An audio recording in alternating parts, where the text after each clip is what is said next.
Because of this effective approach, we are able to propose this budget for the future without touching our rainy day fund and without new layoffs. Well, after months of warnings of an unstable economy and cuts to departments citywide, Mayor Harrell's budget proposal this week points towards no use of the city's rainy day funds, no job losses. How did he do that? And how is a newly proposed sales tax for public safety needs part of that equation? Plus, did the city reach a finish line on the comprehensive plan, or are we just getting started? Well, we have all this and so much more to discuss this week on Seattle News, Views, and Brews, your coffee break political podcast. I'm Brian Callanan. I am a host on the Seattle channel. The views expressed here are mine, and I am joined by my friend and co-host, David Croman, City Hall reporter for the Seattle Times. David, I am in full anti-jinx mode for the Seattle Mariners right now, so I'm just going to say, hey, how are you doing? You're looking well. I know, yeah. And of course, it has to be the Rockies that they're playing. It sets up the perfect, this should be easy. Oh, I know it. I know it. You just feel in my bones that they're going to somehow screw it up. I'm trying to tell you not to jinx it, David. Let's not do that. No. All right. Well, thank you, David, regardless. Thanks also to our background noise sponsor. That would be City Grind Espresso on the first floor of City Hall. Really appreciate them. Also appreciate all of our patrons out there. Glad to have some free patrons on board, like Mike and Mia. They've joined in recently. Free patrons love you. But please, if you would, step up the very small contribution of just $5 per month. You get the Seattle News, Views, and Brews merch, our decal, the Patrons First content. You can send in questions to the show. Would love to have you there. Find Seattle News, Views, and Brews on Patreon and make that pledge. Also, you can watch this podcast on Converge Media. The video version is on Converge Wednesday nights at 7. All right, let's do this thing. Time for Right Here, Right Now. David, let's talk about the mayor's budget proposal released this week as a near 15-minute video, not a live presentation to council, as is customary during non-COVID years. I remember talking with you back in June when the mayor was discussing 8% cuts to just about all city departments, 2% cuts to public safety-related departments, and homeless spending. But now it sounds like no job cuts are on the table in the mayor's September budget proposal here. There's no use of the rainy day fund either. What happened? What changed here? Yeah, I mean, since June, a few things changed. The first is he has proposed and has written his budget around this new B&O tax proposal, which moves the tax burden away from small businesses and towards larger businesses while bringing in roughly $80 million more per year. So Seattle Shield, Prop 2 on the ballot. That's right. Yep. The other piece is they got a rosier forecast, though, with lots of hedges. But basically, it made a $240 million deficit shrink down to $150 million. So then if you're starting to do the math, you've got $80 million from B&O tax, $150. So, okay, now we're down to something more like $70 million that we need to find. And we add in this $40 million sales tax. Mm-hmm. And then, what you're left with is basically $40 million in cuts that they need to find. And, they basically concluded that they can do that by not filling vacant positions or, restricting travel or what have you. And, I think it should be worth noting, though, that there is a lot of uncertainty contained within this budget, probably more so than your average budget, because there are any number of ways that this whole calculation could kind of get screwed up. The first is there's another economic forecast in October. If that is worse, then the city council is going to have to find more money. The other one seems unlikely considering Seattle voters, but the possibility that Seattle voters reject the change to the B&O tax and reject the education levy that they're planning on building their budget around. Those two seem unlikely, considering I haven't seen an opposition campaign at all to either of them, but it's possible. So, there is some uncertainty within this budget. I think the economic forecast being the chief among them. But as of right now, they have kind of managed to tightrope walk their way into something that certainly doesn't appear catastrophic. I would say the same. That struck me, too, that assumption that Seattle voters are going to pass the Seattle Shield measure, that Seattle voters are going to pass the Families Education, Preschool, and Promise Levy. I would assume that, too. I mean, as you say, there's no opposition to either of those measures there, but I'm not quite sure what to say when you're banking on that and putting that into the budget before the vote is even taken.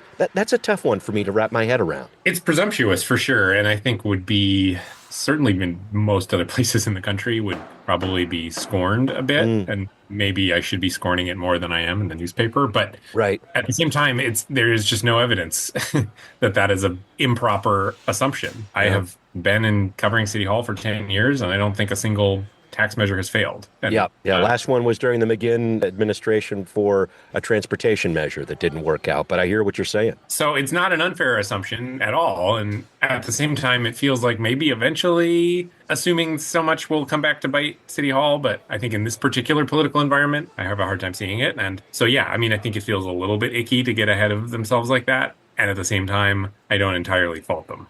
Yeah, it's realistic, I suppose. I did want to make sure I looked big picture here. The mayor really wants to make a lot of different investments here, $350 million in affordable housing, $225 million towards the city's homelessness response, $52 million in food investments.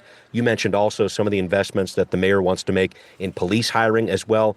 Talk to me about what you saw, big picture in this budget, David, some thoughts about what it means and what stood out to you. They've made a big to-do about the affordable housing money. You know, that if you account for inflation, it's basically the same number as last year, which is not really any ingenuity in the part of City Hall. It's just because Seattle voters have signed off on a whole bunch of money for affordable housing. And so that money's there. So, of course, it's going to get budgeted. The police piece is, I think, the most interesting for my money because it's a little bit they're victim of their own success, which is Mayor Harrell came in saying he wanted to hire more cops, and they came up with a forecast that even seemed rosy at the time, and it appears their hiring numbers are going to pretty significantly exceed what their forecast was, which means they need to find more money for it. So I don't know that anybody in City Hall is unhappy with that problem because most of the elected officials in City Hall got there by saying they wanted to hire more cops, and here it goes. But there is a corollary effect of it, which is that they need to come up with, around $40 million extra dollars to pay those people, which is not a problem they've had for a long time. So that, I think, stood out to me. It helps that they have this public safety sales tax that they're now going to use. Because basically what they're doing with that, it's a $40 million sales tax. Right. $15 million of that, they're basically just using as backfill for the care department. So then they don't have to spend general fund dollars on care. And then that's $15 million they freed up. So that gets them most of the way there. This budget shows that it wasn't particularly hard for them to come with that money. But I do think it is notable that the Seattle Police Department is getting the single largest departmental increase of any of the city departments outside of the utilities. The utilities are seeing bigger bumps, but they're kind of their own animals. You don't hear the same kind of criticism of that you heard in, say, 2020 when people were saying, why is the police department getting budget increases when the rest of the departments are getting cuts? But that is still basically what is happening, which is, to be fair, exactly what Mayor Harrell ran on. Yeah, and most of the slate of the city council members that are on there now, too. I did want to dive a little bit further into that 0.1 sales tax piece that you brought up there. This goes towards non-police responses. The mayor singled this out last week, actually, as a part of his budget message there leading up to the presentation this week. The state gave cities authorities to add this tax for these different public safety reasons. The mayor says he wants to add diversion programs and, as you mentioned, boost up the 911 alternative care, community-assisted response and engagement, move it from 24 non-police responders to 48. The rub here for me is these care responders have to be accompanied by police. We've talked about this on the podcast before. They can't be dispatched on their own, even though their chief, Amy Barden, would like that very much as a more efficient use of resources. But that single dispatch situation would need to be negotiated with the police union.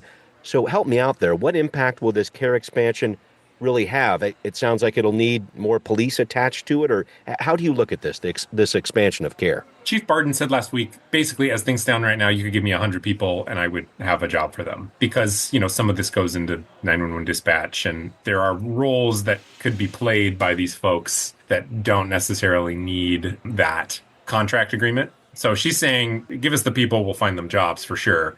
But that goal of expanding to, say, 48 responders or just growing the number of responders in general is going to need buy-in from SPOG, as well as, particularly, like you said, the piece that I think one of the concerns about care and kind of this, quote, social work dispatch generally, which is now these people are not necessarily social workers, but that's kind of the umbrella, is this safe for them?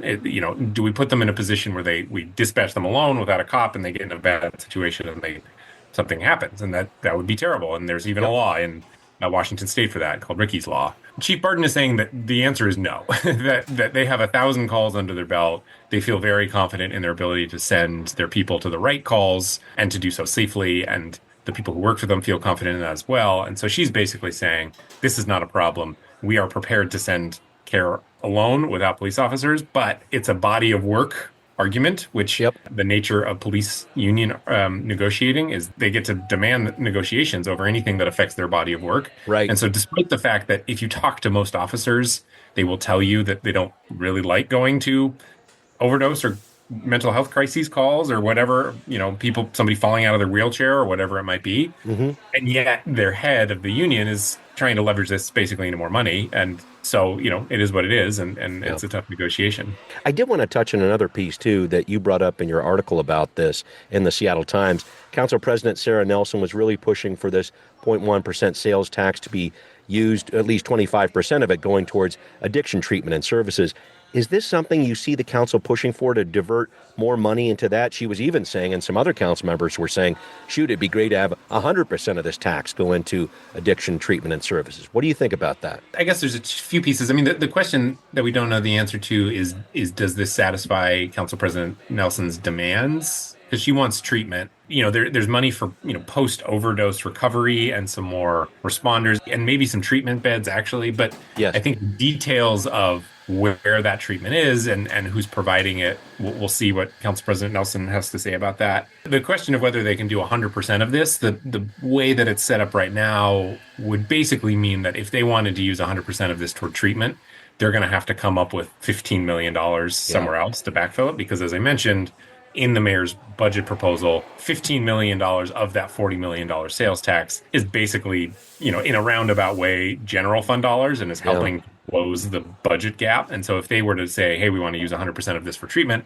they'd have to come up with an extra $15 million to close that gap. That seems tough. I don't know if they're going to end up doing that unless they get some super rosy October forecast. That would be the only thing that would change things. I would imagine that maybe what happens is there's some provisos put into place, which just says, we support this money, but we want you to be spent in this specific way, and we won't release it to you in case it is. And maybe that's Council President Nelson saying, I want this money to go toward my Lakeside Milam pilot, where I'm paying for private treatment for people who want to go through rehab, whatever it might be.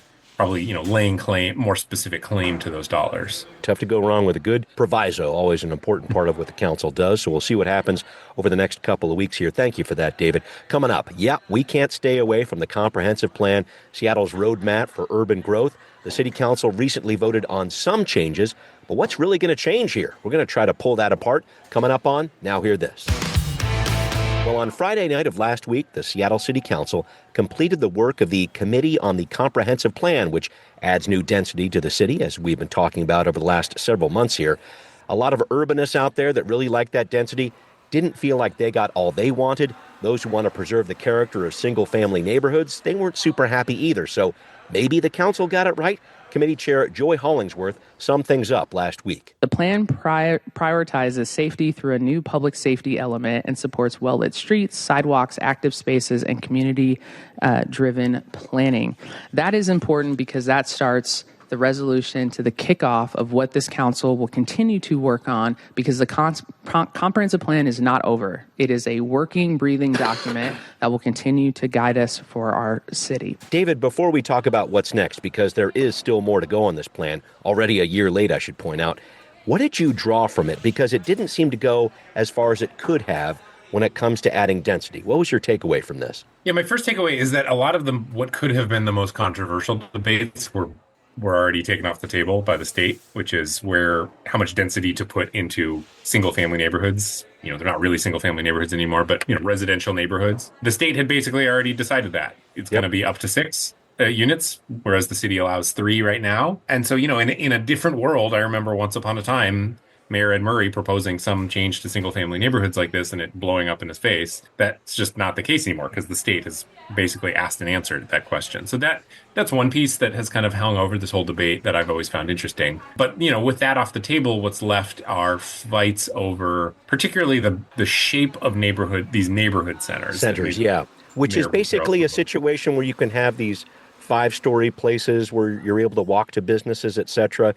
Can you touch on that real quick? Yeah, I mean, Seattle has a bunch of these little business districts. It's, like a lot of little small towns in Seattle. You think Madrona or Maple Leaf or Bryant Park or whatever it might be. So this says, in those areas where there are these little clusters of business, we shouldn't just have single family homes. We should have apartment buildings so people can participate and enjoy this stuff. That goes above and beyond what the state had said the city needs to do. And, to the extent there's an innovation quote in Mayor Harrell's proposal, this is it. So, the fight over exactly which locations should be neighborhood centers and how large and which block is included and which isn't, that was always going to be a big fight here. And then the other piece that the state did leave a little bit more up to the city is the size and shape of the sorts of development that could happen in residential neighborhoods. So, we're talking about how much of a lot can be covered by a building? How many square feet can you build? How big can your ADU be? How much front yard do you have to have? Yeah, right. How much space between lots? Things like that. The state didn't necessarily answer. And so you get into these debates that then goes back to this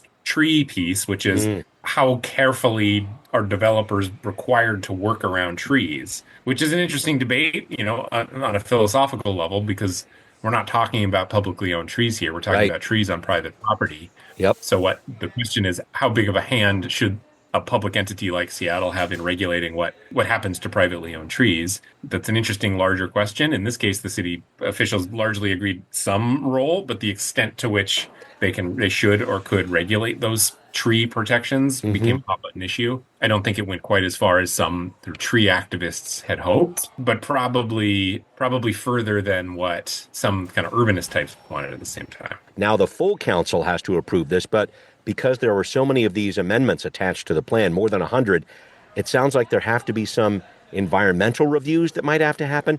Help me out with what's next and when this plan is actually going to get full council approval and move forward, I guess. The plan gets full council approval probably this fall because there were changes to it that require some additional environmental review. That also kind of limited how big of changes the council could make in their discussions. Councilmember Rink proposed adding 8 new neighborhood centers and eliminating parking requirements citywide. Which would be, kind of part of the urbanist wish list to do those things. Right. There was some kind of philosophical opposition to those from some of the members, but also a logistical one, which is that if you were to add 8 additional neighborhood centers, the thought was that would have to go through a full state environmental review again, which then, already a year late. How long does, once you do an environmental review, that takes a long time. People can appeal, goes to court, a hearing examiner, all sorts of things that can happen. And so that was basically rejected out of hand. But they did get added to this resolution that the city council had, which is, here's the things that we didn't get to, but maybe we're interested in returning to. We'll see what the appetite is next year. There was something else I was really tracking this week in the Public Safety Committee, this Community Safety Initiative. So it's a program in the city up to $14.7 million in spending to deal with gun violence, focusing specifically on outreach and services. It was based in the Central District, Southwest Seattle, Southeast Seattle over the past year. Now there's a plan to bring more of these services into North Seattle. Is it having an impact? Well, the report shows there have been 456 incidents of gunshots fired in 2025. That's down 17% from this time last year. Tough to make the direct connection to this program, but an important stat there. David, I was just struck by the work this program does to try to bring together different agencies. You got Seattle Public Schools, you got the SPD, you got food banks for people in need here. It just had me thinking about how difficult it is to make a coordinated effort to stop gun violence from happening at a local level. And that's where they're trying to make the change. It's such a, just such a granular process to try to take care of this huge problem. Yeah, I mean, and this has been what the city has been urged to do by various audits and so on and so forth, which is coordinate better. You got all these different entities, and if you're going to prevent gun violence, it's kind of you really have to usher somebody through a process to get them out of that. But you're right. I mean, I think this is the challenge when we talk about something so disruptive as gun violence that can be perpetrated by a couple people with a beef between each other, whatever it is. I think also why the feeling is it has to be this sort of large tent approach. What you're really trying to do is eliminate people's reasons for buying and using a gun. And there are perhaps many, or at least those people might believe there are many, and cutting down on that is the ultimate kind of goal, but as well as getting rid of the guns entirely. But it's also tricky. And we're talking about how do you manage lots of different environmental and factors. And I always get tripped up when we talk about gun violence because I do too. a hairy and amorphous thing that involves interpersonal relationships. Yeah, yeah, it really does, and that's what I thought was really laid bare today in the Public Safety Committee. And the city is actually looking now for more groups who might want to join this CSI program. They're accepting proposals through November of this year. New contracts announced next April. There was another challenge here I thought was interesting, David. So the city's really trying to be responsive to what a certain neighborhood needs, right? This is often called place-based intervention, but then at the same time, the city has to make sure it's being equitable between neighborhoods, all the different neighborhoods in Seattle with resources.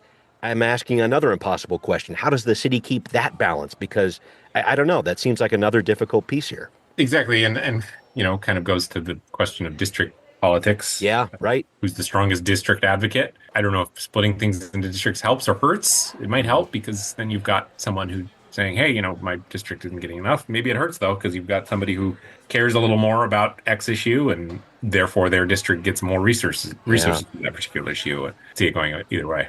Yeah, no, I appreciate you wrestling with the impossible questions. As always, David, thanks for touching on that. All right, coming up, endorsements are flying in the Seattle mayor's race. What do they actually mean? What impact will they actually have? Some details coming up on What's Next. Well, in the land of endorsements in the Seattle mayor's race, got a little crazy this past week. David, you reported on the fact that Pete Buttigieg, the former U.S. Secretary of Transportation and possible presidential candidate, gave an endorsement to Bruce Harrell. It's a big name for Harrell, but what does it really mean for his camp? What do you think? I guess my immediate thought is I think boomers really like Pete Buttigieg. And I think the data shows that he's actually quite popular among, he's a very popular figure in precisely the most engaged part of Seattle's electorate. Okay. Middle-aged to slightly older white homeowners, Sure. but liberal versions. Whatever, boomer, or whatever. Boomer, right. Okay, Yeah, got it. exactly. Mm-hmm. And there's some evidence that some of those folks strayed from Harrell in the primary. And so from that perspective, I do think maybe it could actually have a real effect because he is, I think, a popular figure among a very engaged part of Seattle's electorate. At the same time, it feels, I always question national involvement in local politics. Yep.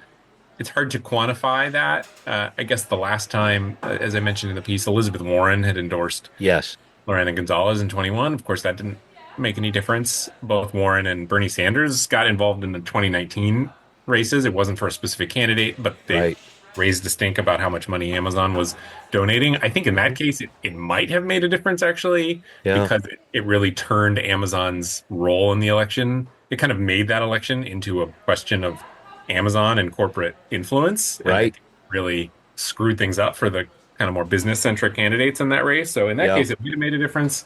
The other piece, though, is Harrell's kind of problem is his association with a Democratic establishment that is not particularly popular right now. Yeah.